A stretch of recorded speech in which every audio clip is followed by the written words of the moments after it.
अस्सलाम वालेकुम फ्रेंड्स, कैसे हैं आप सब। एनजीटीवी में करते हैं आपको खुश आमदीद। ड्रामा बज़ात में बिया की मुश्किलात हैं कि ख़त्म होने का नाम ही नहीं ले रही। वो अब दानियाल का असल चेहरा पहचान गई है। वो जानती है कि दानियाल से शादी करके उसकी ज़िंदगी बर्बाद हो जाएगी और वो ये बात अपनी माँ को भी समझाने की कोशिश करती है, मगर उसकी माँ उसे थप्पड़ मार कर चुप करवा देती है। पहले तो मेहरुनिसा भी समझ गई थी कि जल्दबाजी में उससे ये गलत फैसला हो गया है, मगर भाभी बेगम के समझाने पर और अपनी इज्जत बचाने की खातिर वो बिया की रुखसती दानियाल से करने का फैसला कर लेती है।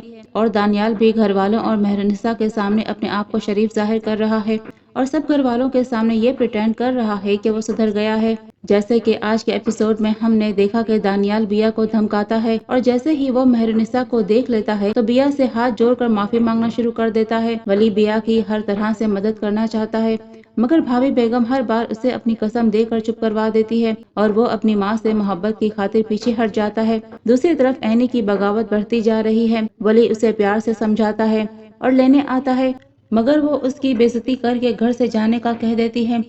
अपनी फिल्म की वजह से वो इतनी बागी हो गई है कि अब वो अपनी फिल्म में किसी को भी रुकावट नहीं बनने देगी।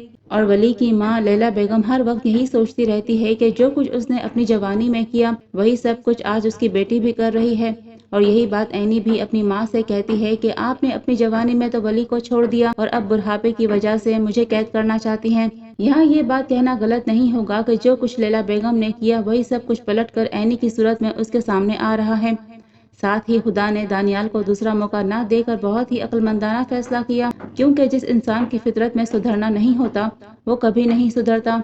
अब बिल आखिर बिया की रुखसती हो जाएगी और दानियाल बिया को टॉर्चर करने में कोई कसर नहीं छोड़ेगा और बिया के साथ साथ वली को भी अजियत पहुंचाएगा।